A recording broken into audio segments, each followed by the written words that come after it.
Capítulo 2. Um novo mundo se revela para mim. Obviamente eu havia passado por uma experiência de renascimento em que todas as formas de medo haviam se afastado de mim. E agora tinha coragem de tal maneira que nunca havia experimentado antes. Apesar do fato de ainda não ter sido mostrado para mim como ou de que fonte eu seria capaz de receber os recursos necessários, eu tinha fé inabalável de que o dinheiro estava vindo ao meu alcance. Na verdade, conseguia enxergá-lo já em minha posse. Em muito poucas ocasiões na minha vida inteira pude experimentar tal tipo de fé. Na verdade, era um sentimento indescritível. Não há palavras na língua portuguesa que possam descrevê-lo, fato que todos aqueles que tiveram experiências similares podem facilmente testemunhar. Naquele instante, comecei a colocar em prática as instruções que havia recebido. Todo aquele sentimento de que eu estaria entrando em uma missão impossível agora haviam me deixado. Um por um, comecei a buscar em minha mente os nomes de todos os meus conhecidos que talvez pudessem ser capazes de financiar os $25.000 de que eu precisava, começando com o nome de Henry Ford e passando por toda a lista de mais de 300 pessoas. Meu outro eu simplesmente disse: continue procurando. A hora mais escura é justamente um pouco antes da aurora. Mas eu chegara ao fim da linha. Minha lista inteira de conhecidos havia sido esgotada e com ela minha resistência física também. Eu estava trabalhando, concentrando a minha mente naquela lista de nomes por basicamente 2 dias e 2 noites, parando somente para dar alguns cochilos. Recostei-me na cadeira, fechei meus olhos e entrei numa espécie de transe por alguns minutos. Fui acordado pelo que parecia ser uma explosão no quarto. Conforme ganhei consciência, o nome de Albert L. Pelton apareceu em minha mente, e com ele um plano que eu soube instantaneamente ser o plano que me faria ter sucesso em persuadir o Sr. Pelton a publicar os meus livros. Eu me lembrei do Sr. Pelton somente como um editor na revista Golden Rule, Regra de Ouro, aquela que eu havia publicado em anos anteriores. Eu me sentei, peguei a máquina de escrever e enderecei uma carta ao Sr. Pelton em Meriden, Connecticut, e descrevi o plano da mesma maneira que ele havia sido entregue para mim. Ele respondeu por telegrama dizendo que estaria na Filadélfia para me ver no dia seguinte. Quando ele chegou, mostrei a ele os manuscritos originais da minha filosofia e brevemente expliquei qual seria a sua missão. Ele pegou os manuscritos, folheou algumas páginas por alguns minutos, então parou de repente e com os olhos fixos na parede por alguns segundos disse: "Eu publicarei os livros para você." O contrato foi assinado, uma quantia substancial de royalties me foi paga, e os manuscritos foram entregues a ele, que os levou para Meriden. Eu não perguntei a ele o que o fez tomar a decisão de publicar os meus livros antes mesmo de tê-los lido. O que eu sei é que ele me forneceu o capital necessário, imprimiu os livros e me ajudou a vender milhares deles para sua própria clientela de compradores de livros, espalhados em praticamente todos os países de língua inglesa no mundo. Meu outro eu se sai bem. 3 meses após o dia que o Sr. Pelton me visitou na Filadélfia, um jogo completo com todos os meus livros estava em cima da mesa, bem na minha frente, e minha renda da venda dos livros era grande o suficiente para suprir todas as minhas necessidades. Esses livros agora estão nas mãos de todos os meus estudantes do mundo inteiro.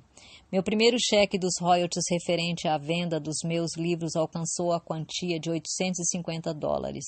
No momento em que abri o envelope para apanhar o cheque, meu outro eu disse: "Sua única limitação é aquela que você impõe em sua própria mente."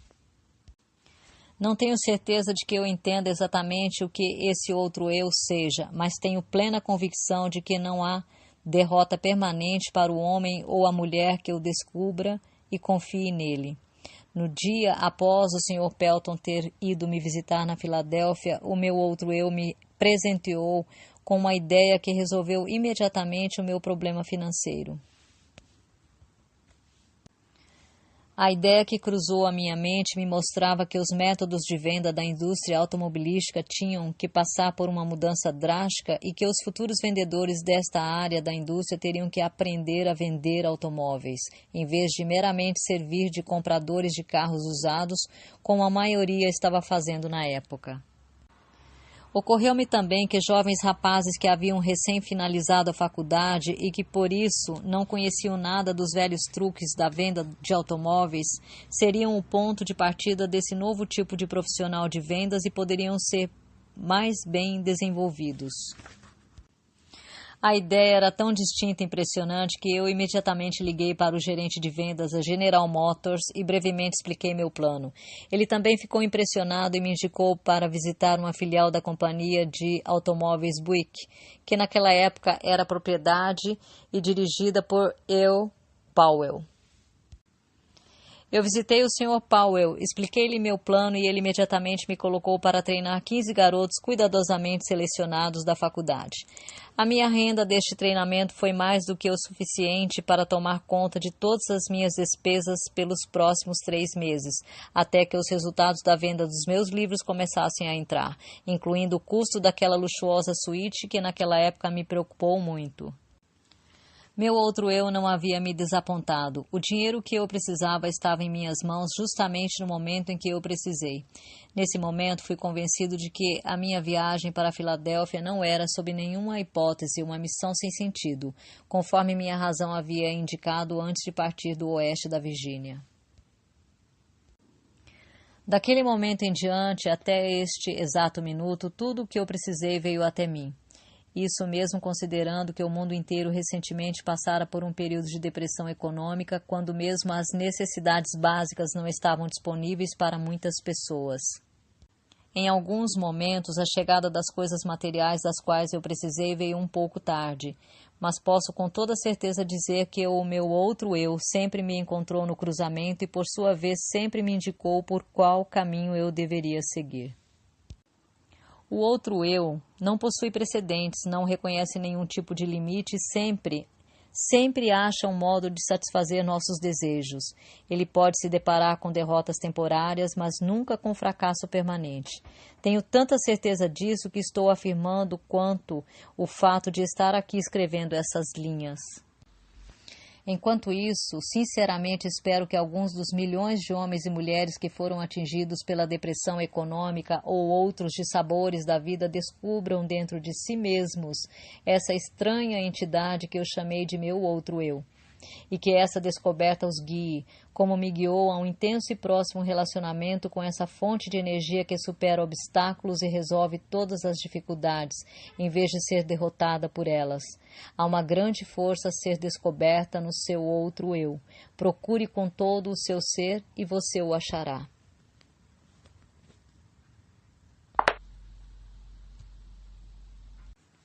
Fracasso, uma bênção disfarçada. Fiz outra descoberta como resultado dessa apresentação ao meu outro eu, ou seja, há uma solução para cada problema legítimo, não importa quão difícil o problema pareça ser. Também descobri que para cada experiência de derrota temporária, para cada fracasso e cada forma de adversidade, existe a semente de um benefício equivalente. Entenda o que eu quero dizer. Não afirmei que isso seria uma flor desabrochada do sucesso, mas sim a semente pela qual essa flor germinará e crescerá. Para essa regra não há exceções. A semente da qual eu falo nem sempre pode ser observada, mas pode ter certeza de que ela está lá, de uma forma ou de outra. Não pretendo entender tudo sobre essa estranha força que me reduziu à pobreza e a uma situação de necessidade e medo e então fez renascer uma fé dentro de mim através da qual tive o privilégio de ajudar a dezenas de milhares de pessoas que se achavam descendo a ladeira. Mas sei que tal força entrou em minha vida como uma missão para que eu pudesse colocar outros em contato com ela. Durante um quarto de século em que me dediquei à pesquisa das causas de sucesso e fracasso, descobri muitos princípios de verdade que têm sido úteis para mim e para outros, mas nada que observei me impressionou tanto quanto a descoberta de que cada grande líder do passado foi tomado por dificuldades e encontrou derrotas temporárias antes de alcançar os seus objetivos. De Cristo até Edison, os homens que mais realizaram foram os que mais se depararam com formas duradouras de fracasso temporário. Isso pareceria justificar a conclusão de que a inteligência infinita de um plano ou uma lei pela qual ela faz com que os homens se deparem com muitos obstáculos antes de dar-lhes o privilégio da liderança ou a oportunidade de realizar um serviço útil de uma forma notável. Eu não desejaria sujeitar-me novamente às experiências pelas quais passei naquela noite fatídica de véspera de Natal em 1923 e também naquela noite quando caminhei em volta da escola na West Virginia e lutei aquela terrível batalha contra o medo, mas toda a riqueza do mundo não seria capaz de me fazer abandonar o conhecimento que ganhei dessa experiência.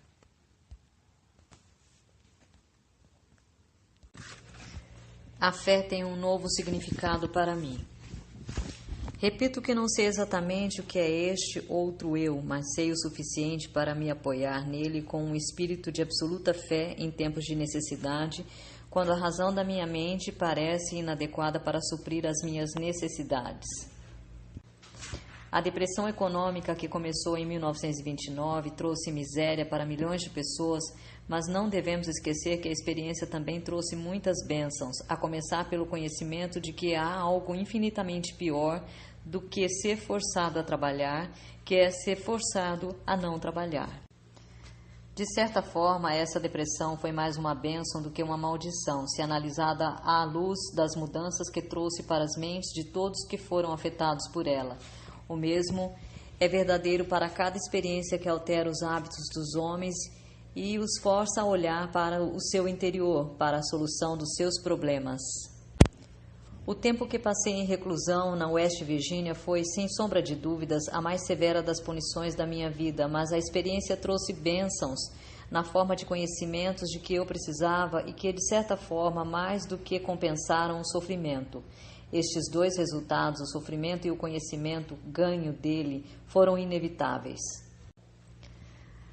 A lei da compensação, a qual Ralph Waldo Emerson tão claramente definiu, fez esse resultado um tanto quanto natural e necessário. O que o futuro pode guardar para mim na forma de desapontamentos, através de derrotas temporárias, com certeza não tenho meios de saber. Mas sei, contudo, que nenhuma experiência do futuro pode possivelmente me atingir tão profundamente quanto aquelas do passado, porque agora tenho acesso ao meu outro eu. Desde que este outro eu tomou conta de mim, venho tendo acesso a um tipo de conhecimento que, por certo, não teria descoberto enquanto a minha antiga entidade, chamada medo, estava no controle. Aprendi que todos aqueles que se deparam com dificuldades que parecem insolúveis podem resolvê-las e ainda melhor lidar com elas, se estiverem dispostos a esquecer suas próprias dificuldades e partir para ajudar outras pessoas que porventura estejam passando por dificuldades maiores. O valor de dar antes de tentar conseguir. Tenho plena certeza de que nenhum esforço que nós possamos fazer em prol daqueles que estão em momentos de dificuldade ocorre sem algum tipo de recompensa adequada. Nem sempre a recompensa vem daquelas próprias pessoas para as quais prestamos serviços, mas a mesma virá de uma fonte ou outra. Desconfio seriamente de que nenhum homem pode utilizar-se dos benefícios deste outro eu, enquanto estiver impregnado pela ganância e pela avareza, pela inveja e pelo medo. Mas se eu estiver errado nesta conclusão, ainda tenho a honra de ser aquele que achou paz de espírito e alegria através de um ponto de vista que não estava correto. Eu preferiria assim, estar errado e feliz, a estar certo e infeliz. Mas esse ponto de vista não está errado. Enquanto eu estiver de bem com o meu outro eu, serei capaz de adquirir qualquer coisa material de que precise. Além disso, serei capaz de conquistar felicidade e paz de espírito. O que mais poderia alguém querer? O único motivo que me inspirou a escrever este livro foi um desejo profundo e sincero de ser útil a outros, compartilhando com eles tanto quanto eles estejam preparados para aceitar a fortuna que se tornou minha no momento em que descobri meu outro eu. Essa riqueza, felizmente, não pode ser medida em termos materiais ou financeiros, porque ela representa muito mais do que isso. Riquezas materiais e financeiras, quando reduzidas aos seus valores líquidos, são mensuráveis em termos de saldos bancários. Saldos bancários não são mais fortes do que bancos. Essa outra forma de riqueza da qual falo é mensurável não somente em termos de paz de espírito e contentamento, mas da mesma forma como é manifestada naqueles que são adeptos da oração. Quando rezo, meu outro eu ensinou-me a concentrar-me nos meus objetivos e a esquecer do plano que deve ser atingido. Não estou sugerindo que objetos materiais devam ser adquiridos sem planos. O que eu estou dizendo é que o poder que transforma os pensamentos e desejos em realidade tem a sua fonte na infinita inteligência, que por sua vez conhece mais sobre os planos do que quem está fazendo a oração. Colocando o caso de outra forma, não seria mais inteligente quando em oração confiar na mente universal para nos entregar o plano que melhor se adapte à realização do objetivo da nossa oração? Minha experiência com oração me ensinou que tudo aquilo que resulta de uma oração é um plano que é adequado e adaptado para o atingimento do objetivo da oração, através de um meio natural e material. O plano deve ser transmutado através de uma ação de alto esforço. Eu não conheço nada a respeito de qualquer tipo de oração que possa funcionar favoravelmente em uma mente dominada, mesmo que em menor grau, pelo medo. Um novo meio de orar. Desde que me tornei íntimo do meu outro eu, minha forma de orar modificou-se. Eu costumava rezar somente quando encarava dificuldades. Agora rezo antes da dificuldade quando possível. Eu agora rezo não mais pelos bens e pelas grandes bênçãos deste mundo, mas para ser merecedor de tudo o que já possuo. Acho que este meio de orar é melhor do que o antigo. A inteligência infinita parece não ficar ofendida quando rendo graças e mostro que sou grato por todas as bênçãos que coroaram meus esforços. Fiquei maravilhado quando primeiro tentei este plano de oferecer uma oração de agradecimento por tudo o que eu já possuía, pois assim descobri a vasta riqueza de que já dispunha e não apreciava. Por exemplo, descobri que eu tinha um corpo maravilhoso que nunca havia sido seriamente danificado pela doença. Eu contava com uma mente razoavelmente bem equilibrada. Tinha uma imaginação criativa com a qual eu poderia prestar um serviço muito útil para um grande número de pessoas. Eu era abençoado com toda a liberdade que desejava, tanto de corpo quanto de mente. Nutria um desejo ardente de ajudar os outros que não tinham a mesma sorte. Descobri que a felicidade, o maior de todos os objetivos do ser humano, era minha de qualquer maneira, com depressão econômica ou sem depressão econômica. Por último, descobri que eu tinha o privilégio de me aproximar da inteligência infinita, tanto com o intuito de agradecer pelo que eu possuía e por iluminar e direcionar meu caminho, quanto para pedir mais bênçãos. Pode ser útil para cada leitor deste livro fazer um inventário de seus ativos intangíveis. Tal inventário pode mostrar que existem ativos que não possuem valor. Alguns sinais que nós subestimamos. O mundo inteiro está passando por um momento de mudanças de tamanhas proporções que milhões de pessoas estão em estado constante de pânico, trazendo junto consigo preocupações, dúvidas, indecisões e principalmente medo. Parece-me que agora é o momento certo para todos aqueles que por alguma razão encontram-se naquele cruzamento da dúvida e da incerteza, para que conheçam e se tornem íntimos de seus outros eus. Todos os que desejarem realizar tal tarefa acharão útil tirar uma lição da natureza. A observação mostrará que as estrelas eternas brilham todas as noites nos seus devidos lugares, que o sol continua mandando seus raios de luz e calor, provendo a mãe natureza com abundância de comida e energia, que a água continua a correr da sua nascente na montanha, que os pássaros e os animais selvagens da floresta recebem condições adequadas e satisfatórias de alimento, que após um dia de trabalho vem a noite para descansarmos, que após o movimentado verão vem o inverno de calmaria, que as estações vêm e vão exatamente como faziam antes da crise de 1929 chegar, que na verdade somente as mentes dos homens deixaram de funcionar normalmente, e isso porque os homens preencheram suas mentes com o medo. A observação desses simples fatos da vida cotidiana pode ser muito útil como um ponto de partida para todos aqueles que desejam suplantar o medo pela fé. Não sou um profeta, mas posso, sem falsa modéstia, predizer que todo indivíduo tem o poder de mudar seu estado material ou financeiro, mas primeiro ele ou ela tem que mudar a natureza das suas crenças. Não confunda a palavra crença com a palavra desejo. As duas não são a mesma coisa. Todo mundo é capaz de desejar vantagens financeiras, materiais ou espirituais, mas o elemento fé é a única força verdadeira pela qual um desejo pode ser transformado em uma crença e, por sua vez, a crença transmuta-se em realidade. E é exatamente neste ponto o momento mais apropriado para chamar a atenção para o real benefício que qualquer um pode experimentar simplesmente usando de forma deliberada sua fé focada em qualquer forma de desejo construtivo. A mente age sempre de acordo com nossos desejos mais profundos e dominantes. Não há escapatória desse fato. Isso é literalmente um fato. Tenha muito cuidado com o que você deseja de coração, porque, por certo, será seu. A fé é o começo de toda grande realização.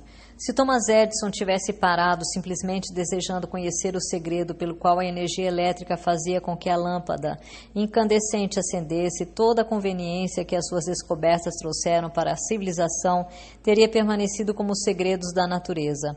Ele encontrou-se com o fracasso temporário por mais de 10.000 vezes antes de finalmente conseguir arrancar esse segredo da natureza.